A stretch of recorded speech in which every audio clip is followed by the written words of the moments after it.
Paris, 1895. La marque Clicia s'installe place Vendôme. Le premier institut de beauté au monde ouvre ses portes. Par la suite, sa prestigieuse école esthétique. La marque Clicia devient la favorite de cours royales et de célébrités. Ses cosmétiques sont distribués dans 40 pays, jusqu'aux Amériques et la Chine. Clicia produit plus d'1 millier d'articles, parfums et soins du visage. Clicia, un siècle plus tard, vous propose des soins riches de son savoir-faire et ses secrets d'excellence. Des rituels chronobiologiques matin, soir et week-end. Clicia, le temps est mon partenaire.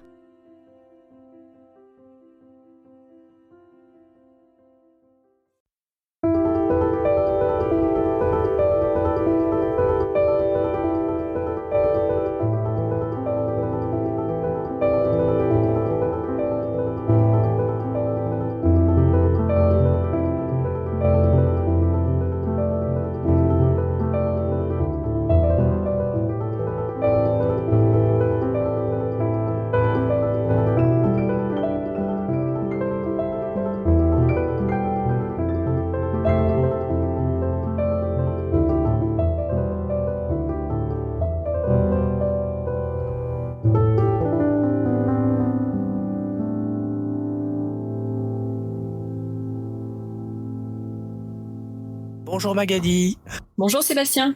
Donc je suis ravi de t'accueillir sur le podcast Parlons de votre mental. Je vais te demander de tout de suite te présenter à nos auditeurs. Tout à fait. Écoute, merci à toi en tout cas de m'avoir invité pour ce podcast. Je suis vraiment ravie. Et donc je me présente, je m'appelle Magali Barclay. Donc moi dans la vie, je fais de la communication. J'ai fait des études de communication et je suis actuellement à la tête d'une petite agence conseil en communication qui s'appelle MBBcom. Et aussi enseignante en communication d'entreprise. Du coup, on a déjà eu l'occasion de se croiser parce que je sais que tu étais conseillère en développement sur le comité départemental des Hauts-de-Seine à une époque où j'étais moi-même entraîneur de ligue dans les bureaux là-bas, où tu bénéficies d'une riche expérience en communication et en développement. Tout à fait, c'est ça. C'est là où on s'est croisés la première fois. Donc moi, je venais d'arriver effectivement à ce poste de conseillère en développement. Toi, je crois que tu partais. On s'est un peu croisés, mais on a eu le temps quand même d'échanger. Et donc effectivement, à l'époque, c'était une ligue des Hauts-de-Seine de tennis. Je m'occupais de la communication de la ligue, c'était mon rôle, et aussi du développement. Donc le site internet, le journal, l'écriture du journal de la ligue, et aider à l'époque 63 clubs de tennis à se développer de la meilleure des façons. Du coup, ça t'a permis de t'enrichir auprès d'organisations labellisées associations et ensuite auprès des entreprises. Tout à fait. C'est vrai que ça a été une expérience. Là, c'était surtout auprès des associations, voilà. Donc, de m'enrichir auprès d'eux, de vraiment les aider à voir tout ce qu'il y avait à faire pour se développer. Puis, bien sûr, avec mon expérience communication par le prisme de la communication, qui est très important, parce que les adhérents ont besoin de savoir quand ils arrivent dans le club quelles sont les informations, comment les mettre en place, le site internet, avec l'arrivée des réseaux sociaux aussi au sein des clubs de tennis, ça a été un gros travail qui a été réalisé. C'était pas la culture des clubs de tennis, donc il y avait beaucoup de choses à faire. Et par la suite, quand j'ai quitté la ligue, j'ai souhaité me mettre à mon compte et offrir ces services-là cette fois-ci maintenant à des entreprises, effectivement. Alors c'est beaucoup des professionnels quand même. Par particulier, très peu, j'entendrais plutôt des indépendants. J'ai des indépendants qui se mettent à leur compte et qui ont besoin d'avoir tout le kit de communication de base, que sont le logo, la carte de visite, la petite plaquette pour présenter leurs produits, leurs services. Les particuliers, c'est moins quand même ma cible, en tout cas sur tout ce qui est identité visuelle.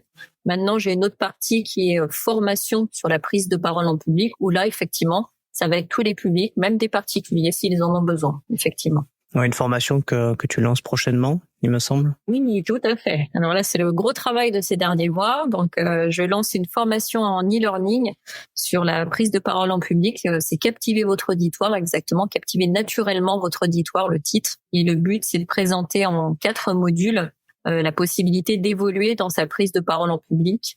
Et je dis que c'est pour un bien-être de la personne en général. Parce que quand on s'exprime bien en public face aux institutions, face aux personnes, même dans sa famille, face à son travail, face à son responsable, je pense qu'on gagne en qualité de vie. Et donc mes 4 modules sont vraiment axés là-dessus. Voilà. Donc tu as un parcours qui est riche, hein. Quoi es-tu le plus satisfaite à ce jour? Alors je suis le plus satisfaite, je dirais, d'avoir gardé mon rêve en tête.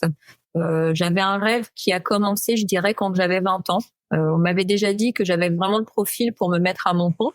Mais à l'époque, j'avais pas confiance en moi en me disant à 20 ans, j'ai pas d'expérience, je vais pas me mettre à mon compte maintenant. Mais j'avais en tête de me dire, j'aimerais bien me mettre à mon compte et j'aimerais bien plus tard monter une agence en communication. Donc ça, c'était mon premier rêve de mes 20 ans. Et puis un petit peu plus tard, quand j'ai commencé à travailler, j'ai eu un deuxième rêve qui était de transmettre et de donner des cours en communication. J'avais commencé à y penser, à me dire tiens, est-ce que le samedi je donnerais pas des cours, mais avec mon travail et tout, ça se goupillait pas très bien. Et donc je suis vraiment fière depuis maintenant ça fait 5-6 ans d'avoir réussi à mettre en place mon premier rêve qui est d'adapter mon agence de communication et juste derrière mon deuxième rêve qui est d'enseigner dans des écoles et à l'université en communication d'entreprise et prise de parole en public.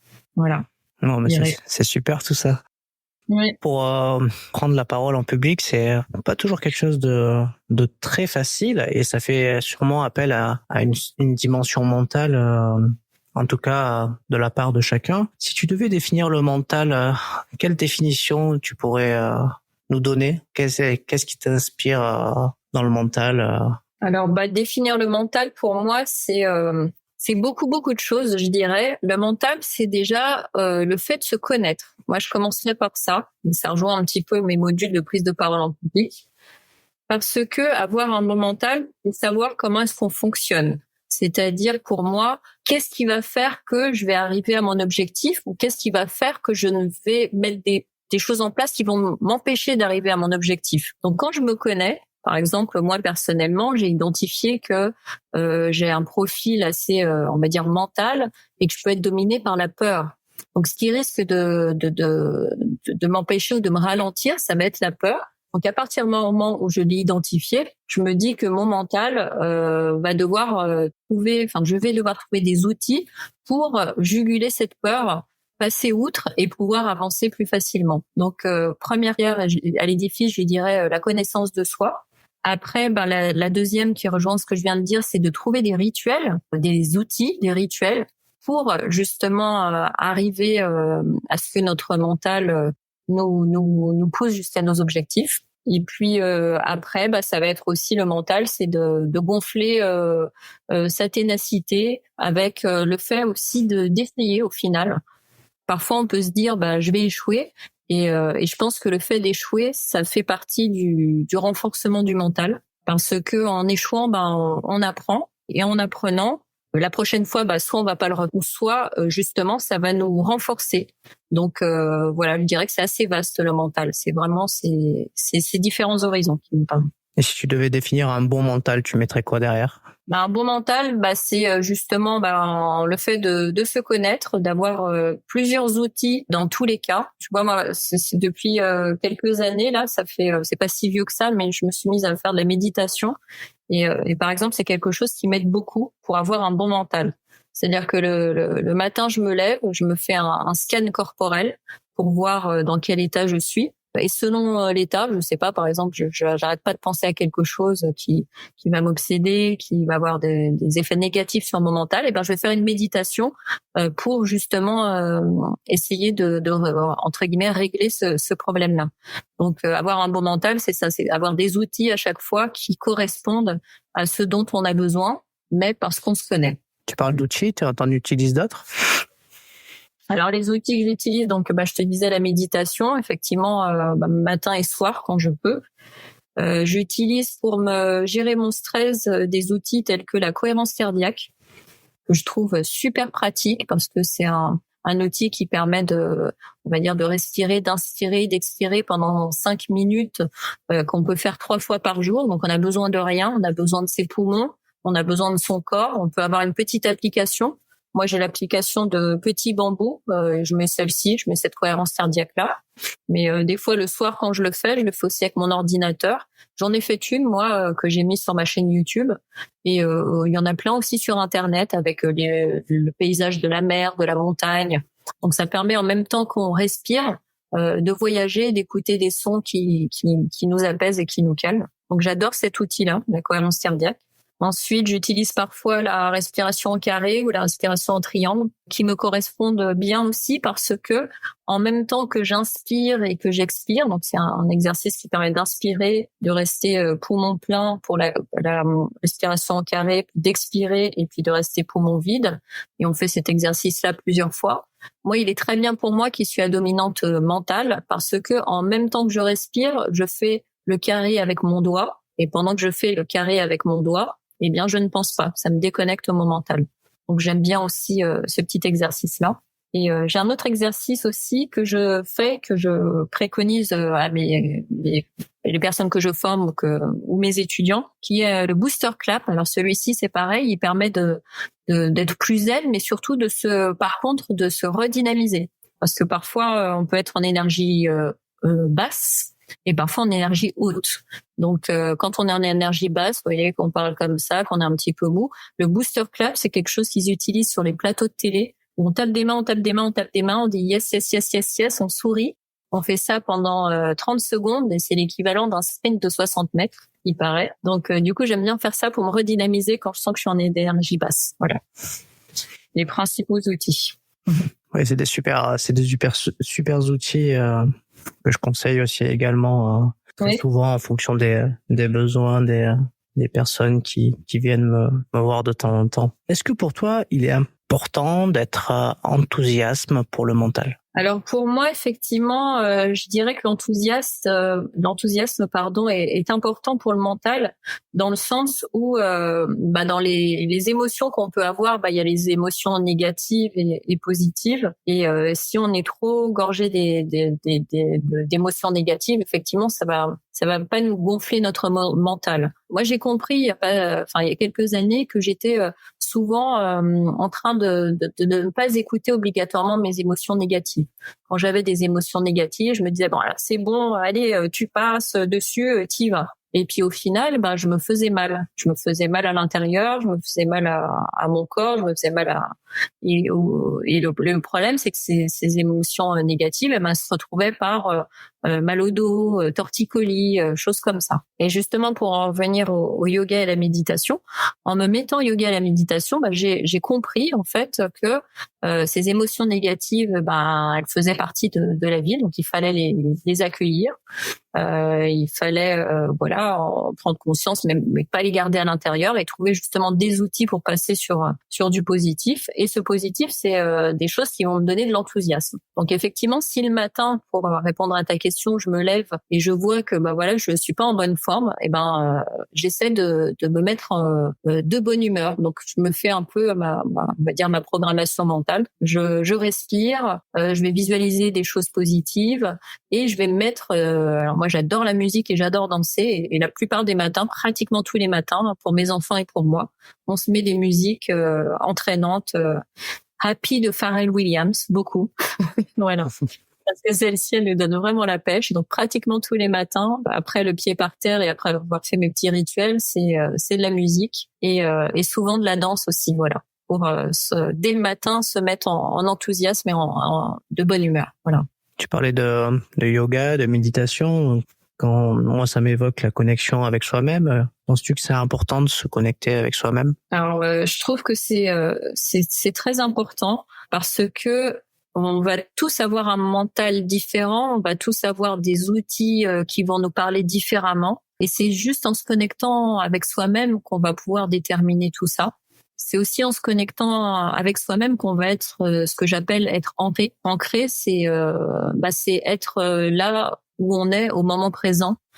C'est quand on parle avec quelqu'un, être vraiment avec la personne avec qui on parle. Et tout ça, c'est effectivement en se connectant avec soi-même. Donc, la plupart du temps, moi, j'ai besoin de moments où je me ressource seule pour justement évacuer certaines choses, des moments négatifs de la journée, me regonfler en positif, vraiment me reconnecter avec moi-même.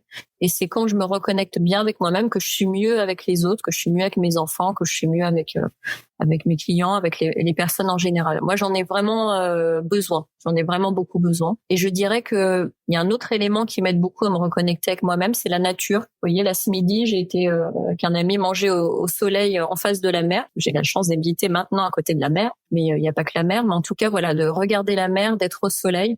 Rien que ce petit moment où, voilà, de 40 minutes passées ce midi, ça m'a aidé aussi, je pense, à me reconnecter avec moi-même. Bon, c'est plein de bonnes choses, tout ça. En tout cas, c'est vrai que pouvoir se poser au bord de la mer, écouter le bruit des vagues, c'est toujours super pour se couper des éventuelles pensées parasites qu'on peut avoir et prendre un peu de temps pour soi. C'est sûr. Tout à l'heure, tu disais que tu t'étais pas lancé tout de suite dans l'entrepreneuriat, que tu avais attendu un petit peu avant de te lancer, par manque de confiance. Aujourd'hui, je suppose que avec le temps, tu as construit ta confiance petit à petit et du coup, tu t'es lancé. Comment tu l'as construite, cette confiance? Alors, cette confiance en moi, je l'ai construite, je dirais, en affrontant justement plus gros, je dirais, souci qui est la peur. Je te disais tout à l'heure que j'avais déterminé que j'étais à dominante mentale, donc beaucoup sujette à la peur. Et en fait, plusieurs reprises, quand je pensais à l'entrepreneuriat, j'avais très grosse envie. C'était vraiment l'envie. Mon cœur palpitait, mon cœur battait.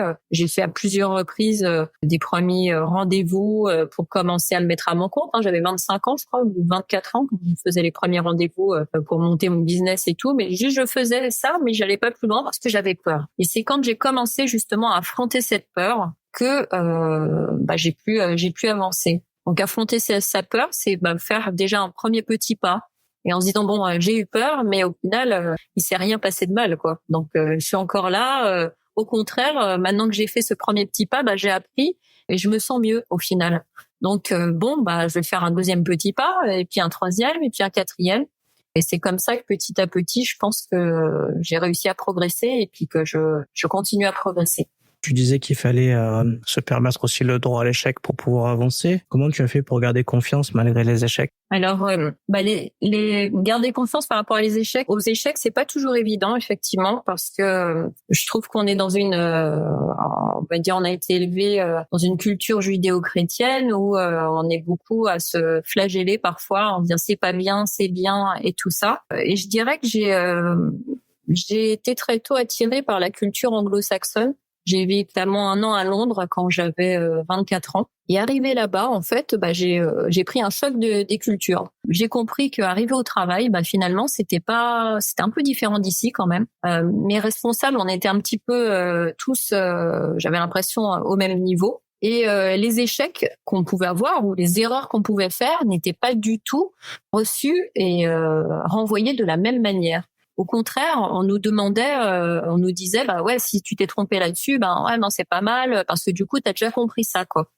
Ah oui, d'accord. Donc là, pour moi, ça a été vraiment un vrai choc des cultures, mais j'ai trouvé ça génial. Et j'ai commencé à comprendre qu'au final, plus on allait essayer, plus on allait échouer. Pas pour autant qu'il faut faire que ça, mais plus on allait apprendre. Et j'ai lu un livre, au final, il y a pas si longtemps, qui est Les vertus de l'échec, qui parle de ça d'ailleurs. Et c'est un super bouquin. Et les exemples qui sont pris dedans, d'ailleurs, sont beaucoup pris des anglo-saxons, notamment des États-Unis. Certains joueurs de tennis aussi, pour me parler du sport, qui qui expliquent que le premier match de tennis qu'ils ont joué, je crois que c'est Nadal qui dit ça au tout début, il a joué contre Federer et au début, il se prend une tannée et il dit que cette tannée, ça a été la meilleure chose qu'il a pu vivre.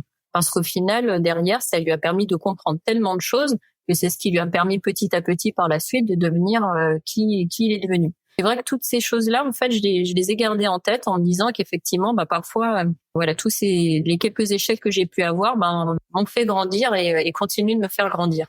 Et là, c'est vraiment le cas aussi par moment, en ce moment, avec le coronavirus et tout. Oui, tout à fait. C'est un livre de Charles Pépin.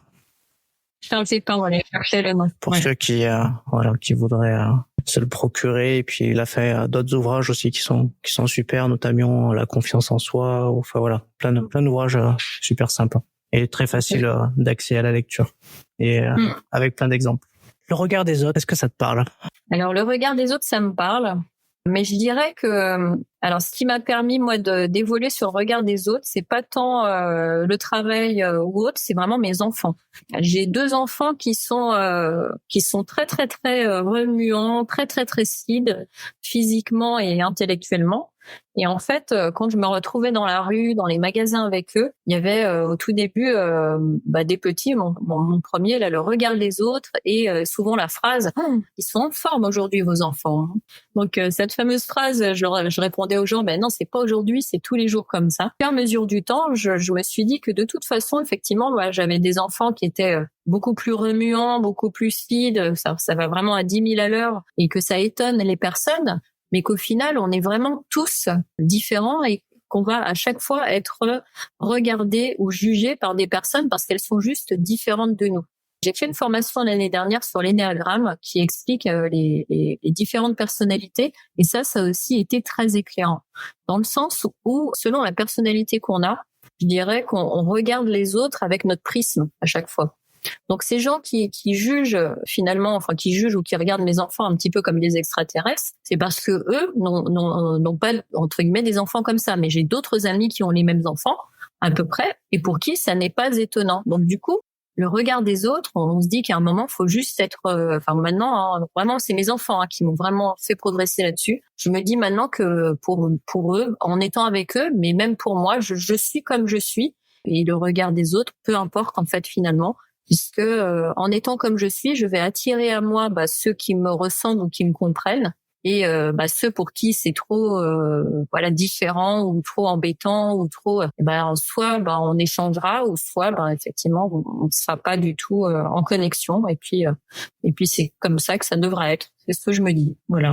Bon, et il faut du coup rester positif. Pour rester positif, comment tu fais toi? Alors pour rester positive, alors j'ai je dirais un mantra qui est tout passe. Je me dis que alors c'est dans les deux sens, tout passe. C'est parfois quand tout va très très très très très bien, super, que tout le monde nous dise félicitations, nous encense. Je me dis il faut pas prendre la grosse tête parce que ça passe et que il faut rester essayer de rester humble et de se dire que ce que j'ai fait, je l'ai fait pour ça et puis j'avance. Mais quand tout va pas bien aussi, faut se dire que tout passe. Voilà, c'est pas évident, mais je me le dis. Et puis j'ai aussi pareil des bouquins. Moi, les périodes où ça va vraiment pas, parce qu'il y a des choses qui sont difficiles, je prends un bouquin que j'aime bien, je le lis, ça me fait du bien. Voilà, ça me fait du bien. Et je me répète ce mantra. Bon, en tout cas, c'est bien de lire et d'écouter des podcasts aussi. Ouais, tout à fait. D'écouter des podcasts, ouais. Est-ce que tu as des trucs pour te motiver? Alors, pour être motivée, moi, j'ai encore, je parle beaucoup d'outils, mais j'ai un super outil qui est le tableau de visualisation. Donc, ce tableau de visualisation, il me motive. Je l'ai fait, je l'avais fait une première fois, vous savez, alors, le tableau de visualisation, c'est un outil qui permet de visualiser avec des collages, souvent, nos objectifs dans différents domaines. Donc, je l'avais fait, moi, avec des collages. J'avais mis un petit peu tout ce que je voulais sur les différents plans de ma vie. Et puis, il me correspondait pas exactement.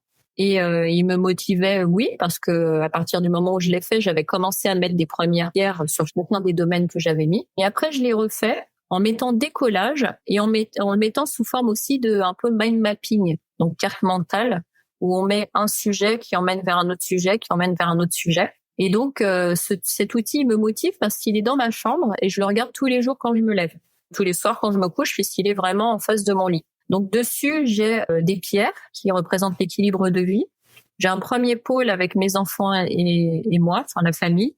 J'ai un autre pôle avec mon entreprise, mon travail. Donc, j'ai visualisé mon agence de com et j'ai mis des petits traits avec toutes les étapes, les différentes étapes que je veux mettre en place pour développer mon travail et pourquoi. J'ai un autre pôle de vie qui est ma vie sentimentale. J'ai un autre pôle de vie qui est ma vie loisir et mes amis. Et à chaque fois, avec différents petits sujets. Et cet outil, il est super motivant parce que, en fait, il y a toutes les étapes qui sont écrites dessus. Et maintenant, si je le regarde, à chaque fois, quand je le regarde, il y a toujours des petites choses qui sont mises en place au fur et à mesure. Donc voilà, c'est ma plus grande source de motivation pour mettre les choses en place. Oui, c'est un peu comme une maison sur pilotis où chaque pilier a de l'importance pour rester en équilibre. Ouais, c'est ça. C'est ça. Bon, et mon petit dessin que j'ai mis en haut, c'est un Inukshuk. C'est des pierres qui sont en équilibre l'une sur l'autre, qui représentent l'équilibre. On va parler de stress. Est-ce que ça t'est déjà arrivé d'avoir du stress? Alors oui, le stress, hein, j'ai l'impression que c'est un peu universel. Bon, Ça m'est déjà arrivé. Alors après, moi, ma façon de gérer le stress, de prendre le stress, c'est-à-dire que si, par exemple, tu vois, Sébastien, on était ensemble et qu'il y aurait eu un grand moment de stress, tu ne verrais pas obligatoirement que je suis stressée. J'intériorise beaucoup le stress. Je le montre pas quand il arrive. Si c'est un moment vraiment stressant, je vais gérer le truc, je vais intérioriser. Et c'est après, moi, c'est l'effet qui se coule, et c'est après que je perçois tous les effets du stress et que je mets en place des choses pour les évacuer, qui sont les exercices dont je t'ai parlé tout à l'heure, la respiration, la cohérence cardiaque, la visualisation, la méditation, toutes ces choses-là pour essayer de bien gérer, d'évacuer ce stress pour pas qu'il ne me fasse mal à l'intérieur, en tout cas. Voilà. On va changer un petit peu de sujet. Dans ton métier, t'es obligé d'être concentré pour mener à bien tes missions de communication, tes créations, et puis aussi pour être créative dans ce que tu proposes. Est-ce que tu as des moyens de te concentrer, en tout cas pour être efficace, pas partir dans tous les sens? Alors écoute, pareil, en me connaissant de mieux en mieux, moi j'ai déterminé plusieurs choses chez moi qui sont que pour me concentrer quand je suis toute seule, j'aime bien me mettre des musiques. Alors je mets des musiques ils appellent ça de concentration à 432 Hz. C'est des petites musiques qui aident à se concentrer au niveau du cerveau. Donc soit avec un casque audio, soit sans casque audio pendant que je travaille. Mais la meilleure façon pour moi de me concentrer au final, parce que je suis beaucoup plus efficace en faisant au final au moins 2 choses plutôt qu'une, c'est de travailler au final en binôme avec quelqu'un. Donc j'ai la chance cette année d'avoir quelqu'un qui travaille avec moi en alternance, et j'avoue que quand je suis avec elle était là hier toute la journée avec moi, on a bossé ensemble, je travaille 2 fois mieux en échangeant avec quelqu'un. Donc ça veut dire que soit je suis avec quelqu'un, j'échange avec la personne, on avance bien comme ça. Et même quand je suis toute seule, alors ça peut faire un peu bizarre, je vais parler toute seule, et ça va m'aider justement à me concentrer, à formaliser mes pensées et avancer plus facilement. Et l'autre chose que je fais, c'est que je fais aussi chaque semaine, chaque dimanche soir ou lundi matin, une carte mentale de tout ce que j'ai à faire sur la semaine. Donc ça va beaucoup m'aider à me concentrer, parce que ça va m'aider à mettre noir sur blanc mes priorités de la semaine, tout ce que j'ai à faire. Et comme tout le monde, dans la semaine, il y a quelqu'un qui va m'appeler mercredi pour me dire « Ah oui, non, mais il y a ça qu'il faudrait faire ». Et je vais me dire « non, ça, je l'avais pas priorisé, donc je vais le remettre plus loin ». Et je reste comme ça, focalisée, concentrée sur mes priorités et tout ce que j'avais prévu. Et l'autre chose que je fais aussi en dernier, c'est que dans mes rituels du matin, régulièrement, quand je me lève aussi, alors ça, j'avais trouvé ça, je sais plus dans quel livre que j'avais lu, mais en tout cas, j'avais piqué cet outil-là, qui est le matin en me levant, en fait, je fais très rapidement dans ma tête un scan de mes objectifs de l'année, donc toujours mon tableau de visualisation, puis au semestre, puis au trimestre, puis au mois, puis à la semaine, puis à la journée. Et donc, j'en arrive à aujourd'hui, qu'est-ce que j'ai à faire? Et donc ça me permet aussi de rester concentrée et de me dire, voilà, ce que je fais aujourd'hui, c'est pas pour rien. C'est dans un ensemble d'un objectif au final de l'année. Et ce qui te permet au final de ne rien lâcher, puisque du coup, en étant aussi rigoureuse dans ta visualisation, ça te permet d'être motivée, de toujours avoir en tout cas cette force mentale pour aller de l'avant. Tout à fait, ouais. Ça me permet vraiment d'avoir cette force mentale pour aller de l'avant, et surtout ça fait du sens. C'est ça que ces outils-là, c'est pareil, comme je disais, faut se connaître. Moi, ils me parlent beaucoup parce que et le mind mapping et l'exercice dont je viens de te parler, de recadrer ça sur une année, c'est ce que j'appelle du systémique. Ça vient dans un ensemble, et pour moi, ça fait du sens. Et pour que je sois motivée, il faut qu'il y ait du sens. Et est-ce que tu penses que pour réussir à atteindre ses objectifs, son rêve, en tout cas c'est la réussite de ses projets, il faut un plan? Oui, oui. Je dirais que c'est comme un bateau en fait. Il faut un plan pour réussir ses objectifs parce que si on part en bateau et qu'on n'a pas de cap, on ne sait pas où on va, on peut échouer je ne sais où.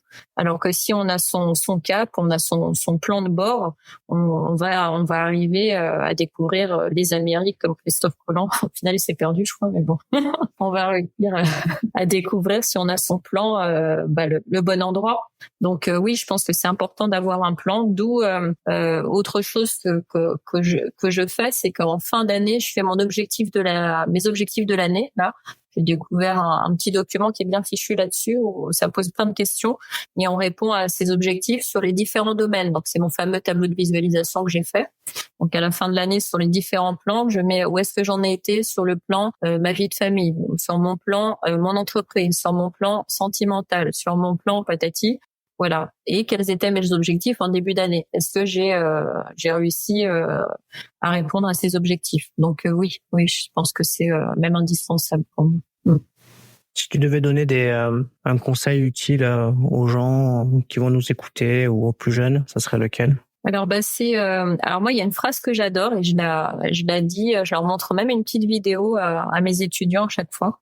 C'est Xavier Dolan qui dit tout est possible à qui ose, travaille et n'abandonne jamais. Donc c'est un conseil que je donnerais aux plus jeunes ou à ceux qui nous écoutent, c'est que je pense qu'il faut vraiment croire en ses rêves parce que et trouver qu'est-ce qui nous anime. Parce que si jamais on se met dans un endroit où finalement on n'est pas à notre place parce qu'on se laisse manger par nos peurs ou manger par notre colère ou manger par d'autres choses, un jour ou un autre, on va pas être bien. On va pas être bien intellectuellement dans la tête, on va pas être bien physiquement. Donc voilà, je dirais ça. Tout est possible à qui ose, travaille et n'abandonne jamais, mais son rêve. Écoute Magali, je te remercie. On va terminer sur cette très belle citation. Et puis écoute, je te souhaite une bonne continuation dans tous tes projets professionnels et autres. Et je te dis à très bientôt. Merci Sébastien, à très bientôt et merci encore pour l'invitation.